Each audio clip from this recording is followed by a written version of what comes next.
Hi all, today my guest Nenad Milić from IAB Serbia. Hello. Hello, how are you? I'm good, and you? Perfect, I'm very good, and thanks for inviting me to join you on this project. Thank you for joining us. Can you tell us a little bit more about yourself, IAB Serbia, the goals and priorities for you guys? Okay, well, I'm executive director in the business organization IAB Serbia, which is basically an organization that acts in regards to the promotion, to the development and the education of the digital industry market in Serbia. So basically, the organization acts as a sort of a overall representative, or if you like, an ambassador in terms for all the stakeholders which are involved in this industry. And all the stakeholders are, we have from one side, we have the publishers, online publishers and media. On the other side, we have the media and the digital agencies. On the third side, we have the big advertisers and brands, companies. And on the fourth side, we have the ad tech providing also platforms and companies. So in that sense, it's a mix of various multidisciplinary actually companies, but which all are very active in this environment and in the microcosmos of the digital advertising industry. And in that way, we have various events, conferences, which we organize, and in order to further promote and develop the industry. We organize various educational formats as well, such as educational trainings and smaller, more curtailed events. We also do a lot of various researches, in terms of to see what is the actual situation on the market, and various other stuff as well. So that's sort of in a nutshell about our activities, but also we are part of the IAB Global actually family, and IAB is I think definitely the biggest global organization which deals with these topics. It started out in the United States, and we are part of the IAB Europe actually. That's our sister organization since it was established here on the European continent. And basically, I think most of the European countries have an IAB office representation. So we exist from 2009 as an office. And ever since then, we have been, trying to bring together not just the most relevant and the most biggest players on the market, which are definitely part of our organization and part of our membership, but also all the other stakeholders and players, on the market. So in that sense, we have the leading media and agencies around, but also we have smaller media outlets and smaller digital boutique agencies also, which are part of our organization. And that's why we had a different level of membership. So we have the full membership and board members, but we also have certain smaller types of membership that actually allow even the smaller agencies and companies to be part of our organization. And how many companies is in IAB Serbia at the moment? We have around 70 companies in total. It usually varies from between 70 and 80. Out of those, we have more than 25 board members. and then the rest are regulated into tier 1 or tier 2 option of membership. Okay, and speaking of events, last year your event was titled "The End of the World as We Know It." The title was related to changes brought mostly by COVID-19 pandemics. How Serbian businesses were affected by it? Which sectors, apart from obviously e-commerce, thrived during the last years? Yes, just to make a small correction, it was this June that this conference. This June, okay. Yes, this June, so a month or so ago. So we, you know, the venue, actually Digital Day, is a venue that exists. This was the 11th time that we organized this conference. So it's our flagship event that is done once a year. And usually every year, the conference needs to, we always look to have a main headline, a main like topic, which then kind of goes and dilutes itself to all the activities of the conference itself. So this year it was a little bit dystopian and apocalyptic, the title, but actually it was in need of the current situation that we are in. And, you know, we wanted to highlight what were all the changes first that were provoked by the, you know, the COVID pandemic, but then also right after we had a small rest of the COVID pandemic, we entered into another crisis, global crisis, you know, with the war in Ukraine. And so these are all the things that, you know, from our perspective as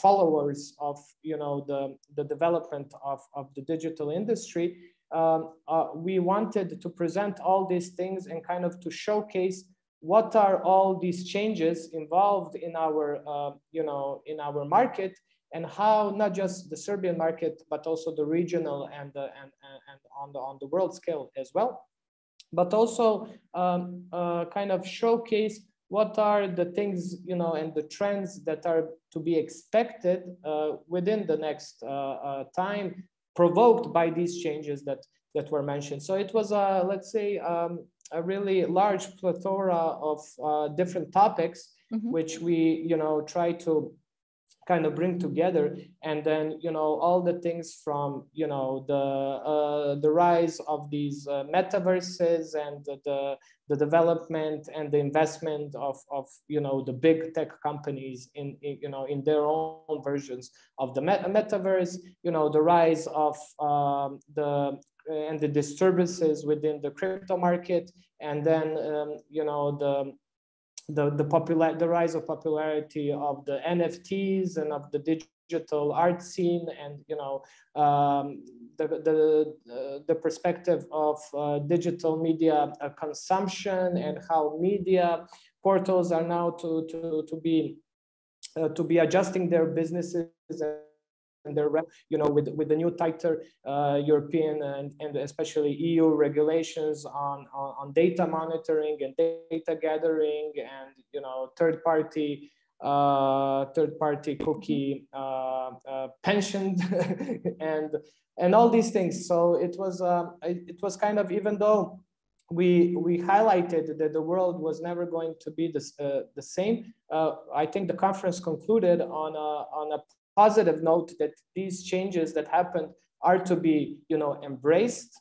and that businesses actually managed to kind of accommodate themselves and kind of take even opportunity, you know, such as you mentioned, e-commerce, but also many others, you know, and also on the agencies, on the agency side, which, you know, with the pandemic, which was provoked, and then all advertising stopped for a minute, for a few months, but it was actually the agencies which then started talking again to their clients, or you know, potential new clients, in order how to, you know, devise new tones of communication strategies that go in line with you know, with the needs of the pandemic situation, and kind of how to accommodate that that part of the marketing strategies, and then in order not to stop and not to go invisible, but actually to remain prudent, but to remain active on the communication aspect. So these were kind of the main things and activities that were happening. We had more than I think more than 9 keynotes. Most of our guests were actually from different markets outside of Serbia, but also we had domestic and regional participants. We had 10 topic panels as well, which were discussing about these things, and we had two one-on-one discussions. So it was a very intense, interesting day, done on actually two tracks. So we had 2 halls where these activities were happening, and then in between we had a really nice yard where actually people were again together after a long time, and that physical and face-to-face communication was also, I would say, one big landmark as well, and of the conference. So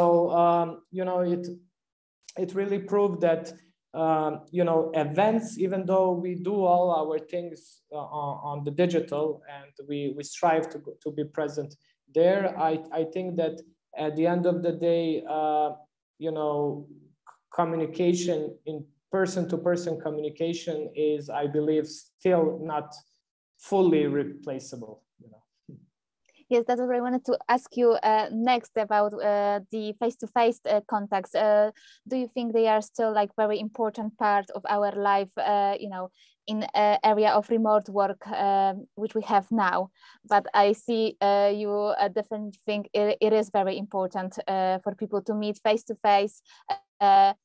Maybe not every day, but sometimes it's very good to speak with other people and see the reaction like in person. Definitely.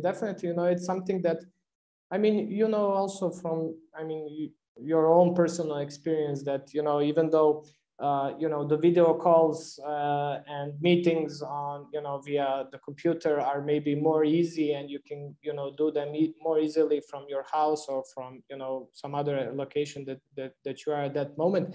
But at the end of the day, a more coherent and frank and more useful conversation and interaction actually happens when you're in person to person, whether with your colleagues or with your clients or associates or whatever.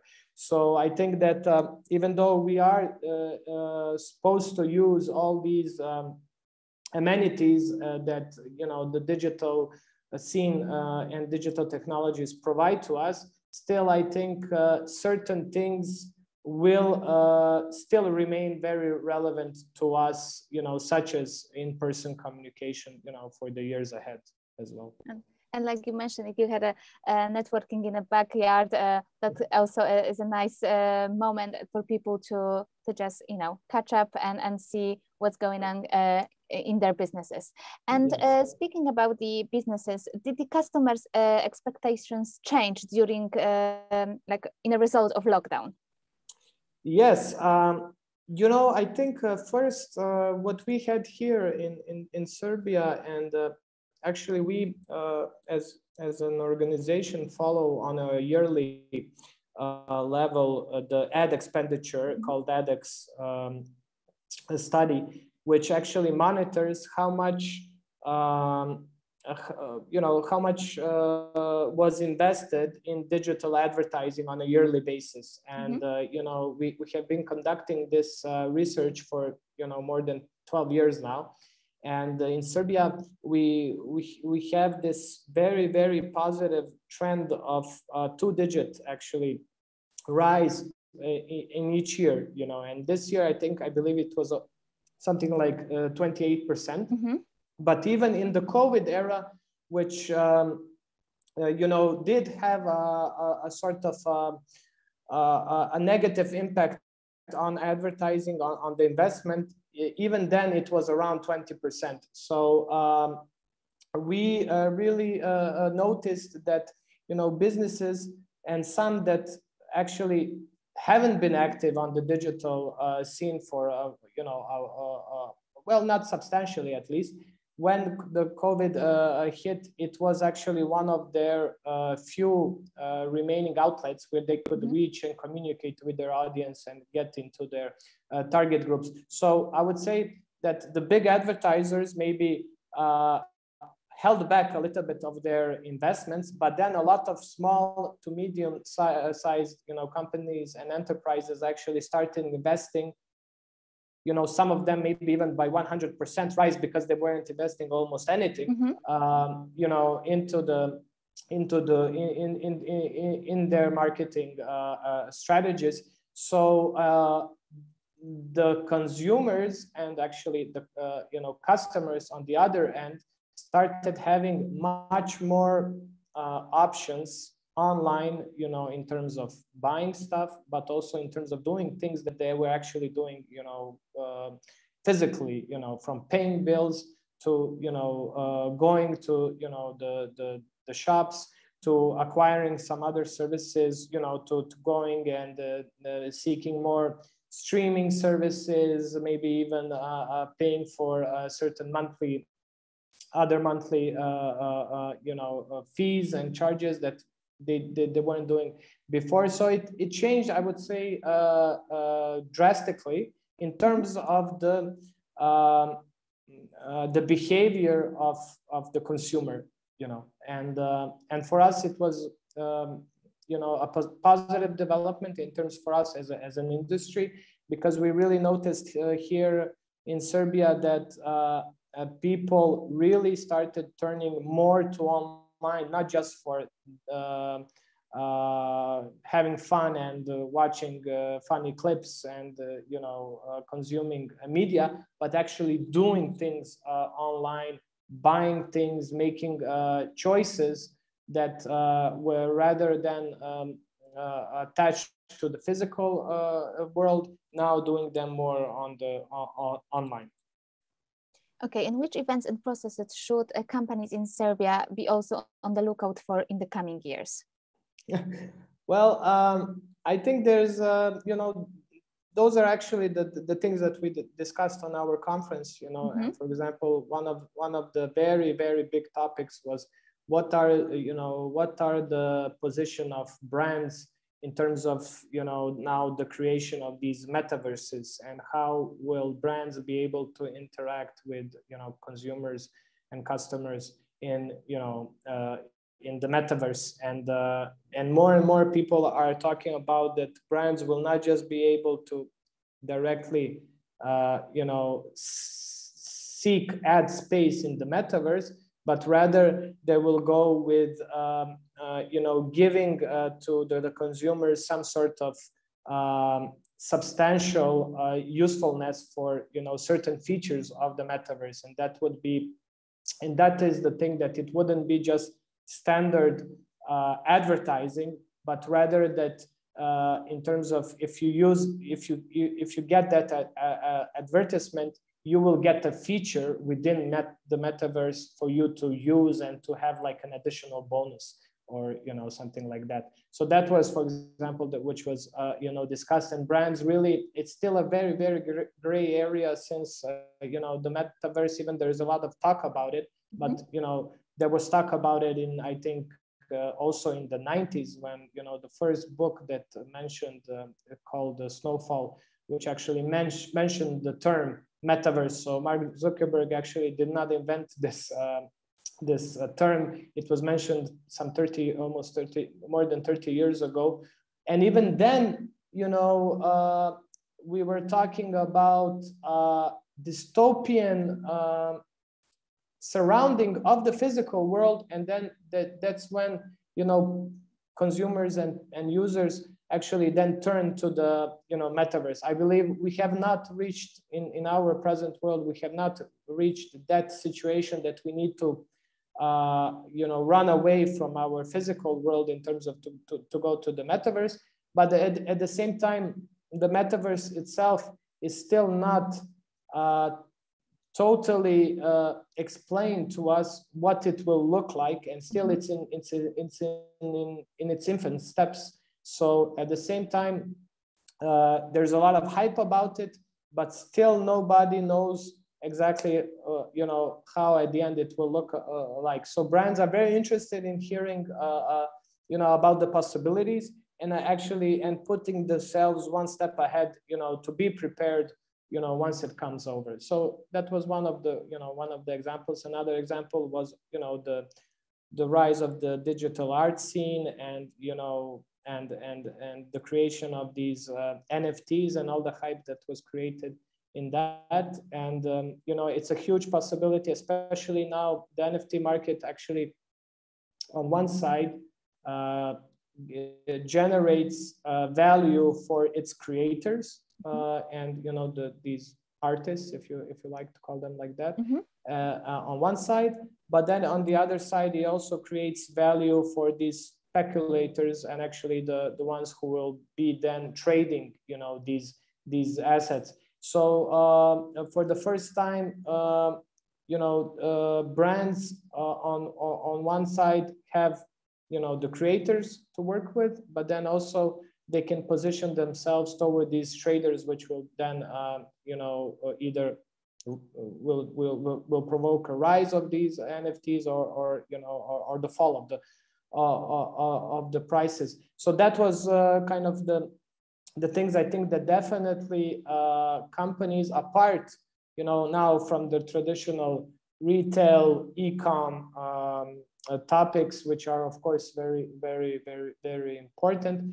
These are the things that in the, you know, near future will become even more discussed, and you know, people will want to venture out more into that and invest more into that as well.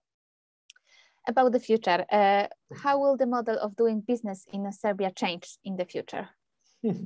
Tough question. Yes, it was. Yeah, it's a broad question, but I think you know, I think it will not be very different from, you know, what will be happening on the global scene. You know, just we are a smaller market, and with us in certain aspects, certain things that are maybe developed in more mature and bigger markets is later on implemented, you know, here in Serbia. So I think that we will not be that different, you know, from anything else that is happening, whether in, you know, in the region or on the global scene. So in that sense, we, you know, we as an organization always strive to, you know, present the best practices, you know, from other markets, to keep in line with, you know, in check with all the trends and the news that are happening elsewhere. And that's what that's like one of the key benefits which we you know, present to our members, is actually being at the forefront of the actualities of the news, of the trends, in order for them then to be you know, with the right information, for them then to see what are the things that they need to change or implement in their own internally, you know, organizations and types of, and the way they are conducting business. So I don't know if I've been able to answer, but yeah. Yeah, I guess the Serbian market is impacted by the global events and by the global trends as well, like the other markets in the area. Nenad, thank you very much for joining us today and talking a little bit about Serbian market. Thank you very much. No problem. For inviting me, and hope to see you soon. Thank you very much. Bye-bye. Bye.